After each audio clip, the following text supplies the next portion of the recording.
वर्ष मैं आज मेरे जीवनधारा आयुर्वेद यूट्यूब चैनल पर एक बेसिक जानकारी लाया हूँ ब्रेन स्ट्रोक के बारे में।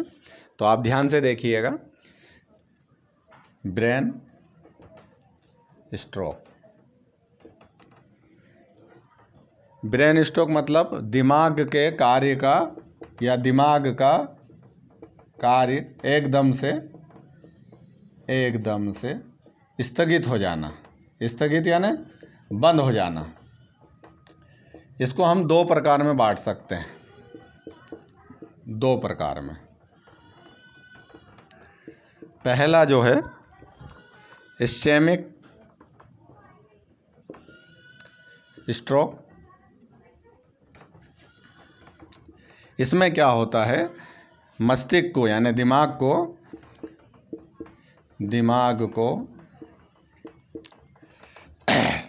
जो नसें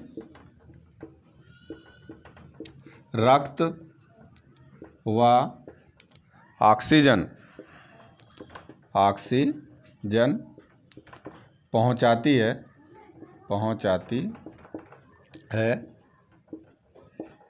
ऑक्सीजन पहुंचाती है, उसमें रक्त का या किसी भी कोलेस्ट्रॉल का या वायु का एक थक्का बन जाता है। और थक्का बन जाने से क्या होता है, वो नसें अवरुद्ध हो जाती है, उसमें अवरोध पैदा हो जाता है, अर्थात बंद हो जाती है, जिससे वो पेशेंट का दिमाग का उतना भाग जो रहता है, दिमाग का उतना हिस्सा डैमेज हो जाता है। और डैमेज हो जाने से क्या होता है कि उससे जो हमारे शरीर के अंग जुड़े हैं वो कार्यहीन हो जाते हैं, कार्य करना बंद कर देते हैं।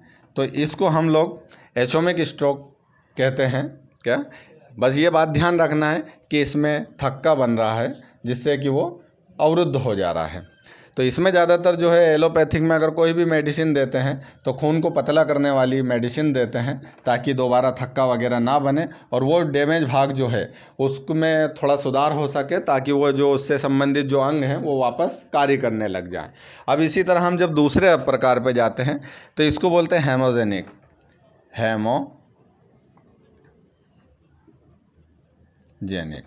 स्ट्रोक। इसमें क्या होता है कि दिमाग को जो नसें खून व ऑक्सीजन पहुंचाती है, उन नसों में रक्त का दाब बढ़ जाना या रक्तचाप के बढ़ जाने से वो नसें फट जाती है। अब वो नसें फट जाने से क्या होता है कि उसमें से रक्त का स्त्राव वगैरह होता है, जिसकी वजह से उतना दिमाग का हिस्सा जो है वो डैमेज हो जाता है। और उतना हिस्सा डैमेज हो जाने से उतना हिस्सा जो शरीर का अंग से संबंध रखता है वो अंग में क्या होता है, कार्यहीन हो जाता है। तो हम इसको बोलते हैं हेमोजेनिक स्ट्रोक। इसमें जो एलोपैथिक में या मॉडर्न थेरेपी में क्या किया जाता है कि उस जो नस फटी है उसमें जितने भी जो हमारे न्यूरॉन्स हैं, हमारी कोशिकाएं हैं, उनको बचाने का कार्य किया जाता है। दूसरा, वो डैमेज भाग थोड़ा सा रिपेयर हो सके और वो अंग कार्य करने लग जाए। साथ में ये रक्तदाब और रक्तचाप के बढ़ने से होता है। तो सबसे पहले इनमें बीपी को कंट्रोल करने के लिए गोली दवा मेडिसिन दी जाती है ताकि रक्त का दाब ना बढ़े और दोबारा कोई भी हेमोजेनिक स्ट्रोक ना हो। तो ये दो तरह के स्ट्रोक हैं। अब हम इसे जनरली तौर पे कभी ये स्ट्रोक आने वाला है तो हम इसे कैसे पहचानेंगे कि ये स्ट्रोक हमें आ गया है या आने वाला है। तो इसका आपको बस एक ज़रा सी चीज़ पे ध्यान देना है कि ये स्ट्रोक को अगर आपको पहचानना हो तो बस आप एक वर्ड ध्यान दीजिएगा हमेशा, बी फास्ट। इस वर्ड को हमेशा ध्यान रखिएगा। बी से हम प्रेरित करते हैं बैलेंस से ये होता है कि वो पेशेंट जो है अपना खुद का बैलेंस नहीं बना पाता है, चक्कर खाता है या लड़खड़ाता है चलने में, तो ये जो है बी से बैलेंस हो गया, लड़खड़ाना या बैलेंस ना बना पाना। दूसरा आता है ई से पर्पस है आई, यानी ये पेशेंट को या तो एकदम से दिखना बंद कर देगा या आधा दिखेगा या कोई चीज़ डबल दिखेगी। तो आप एक इसको भी ध्यान रखिएगा। तीसरा होता है एफ यानी फेस अर्थात होता है उसका चेहरा टेढ़ा हो जाएगा। क्या, ये एक इसकी निशानी हो जाएगी। चौथा आता है ए फॉर आर्म्स, यानी उसके हाथ और पैर में जो है बेजान महसूस होंगे, कोई चीज़ पकड़ नहीं बना पाएंगे, कोई चीज़ छूट जाएगी, थोड़ा वो हाथ पैर में थोड़ी सी कार्य एक्टिविटी में कमज़ोरी महसूस होगी। तीसरा हमारा चौथा आता है एस फॉर स्पीच। स्पीच बोलना, उसको बोलने में उसकी ज़बान लुथड़ाएगी, सफ़ा वर्ड नहीं निकलेंगे। तो ये चीज़ का भी एक उसका उदाहरण आ जाएगा उसको पहचानने के लिए। आखिरी आता है टी फॉर टाइम।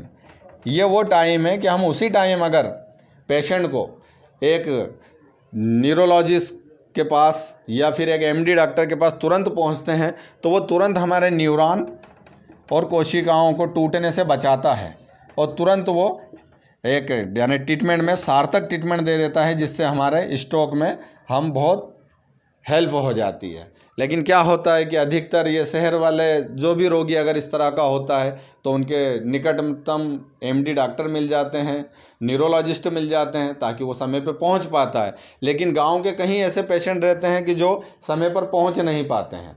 तो उन लोगों में जो होता है कि भाई ये चीज़ों से वो बेसिक पहचानते हैं, लेकिन फिर भी वो क्या है कि इन चीज़ों को अगर पहचान लें तो ज़्यादा बेहतर रहेगा ताकि वो शहर की ओर दौड़ पड़ें। वरना वो ये चीज़ें नहीं पहचान पाते हैं और गाँव के डॉक्टरों से इलाज कराते हैं। डॉक्टर लोग इनके ये लक्षणों को नहीं समझ पाते हैं, 2-4-5 दिन उल्टा सीधा इलाज देकर वो पेशेंट और ज़्यादा क्रिटिकल हो जाता है, उसके न्यूरॉन कोशिकाएं और ज़्यादा टूट जाती है और ज़्यादा डैमेज हो जाता है। तो मैं चाहूँगा कि ये एक बीएमएस स्टूडेंट के लिए तो एक आम बेसिक जानकारी हो गई, लेकिन ये जानकारी हर व्यूअर्स को जो देख रहा हो उसे ये जानकारी याद रखना चाहिए ताकि वो उसके घर में कभी किसी तरह का कोई स्ट्रोक आ रहा हो तो उसको जानकारी अच्छी मिले, कम से कम वो पहचान ले और उसी टाइम अपने परिजनों को ले जा सके। अच्छा, ये चीज़ तो क्या है कि उसी टाइम पर ले गया पेशेंट और अगर न्यूरोलॉजिस्ट और एक एमडी के पास चले गया तो उसको सही उपचार मिल जाता है।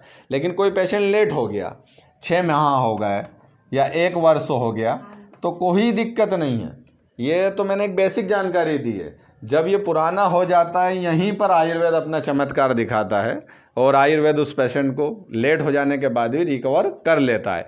तो ये मैंने एक बेसिक जानकारी दी है। अब आयुर्वेद के तौर पे जो है मैं इसमें जो है मोनोप्लाजिया, डायप्लाजिया, पैराप्लाजिया और ये जो है चारों के बारे में आयुर्वेद की जानकारी इसको मेरी सेकंड क्लिप में दे दूंगा। और उसके बाद उसी सेकंड क्लिप में अगर वो चारों के लक्षण और हर चीज़ आ जा रही है और चिकित्सा आ जा रही है तो ठीक है, वरना मैं दूसरी क्लिप में आयुर्वेद के समक्ष इसका उल्लेख कर दूंगा। ये बेसिक जानकारी थी और उसमें अगर चिकित्सा नहीं आती तो मेरे तीसरा भाग और बनाऊंगा जिसमें मैं ब्रेन स्ट्रोक के जितने भी हैं यानी उसके चिकित्सा लिखूंगा। तो ये मेरी वीडियो कैसी लगी है, एक जनरल बेसिक जानकारी दी थी मैंने और ना नोट भी नहीं कर पाया क्योंकि ज़्यादा लंबी वीडियो कोई देखना नहीं पसंद करता है, तो जनरली दिया हूँ। अब कैसी लगी है आप कमेंट्स बॉक्स में लिखें। Okay viewers.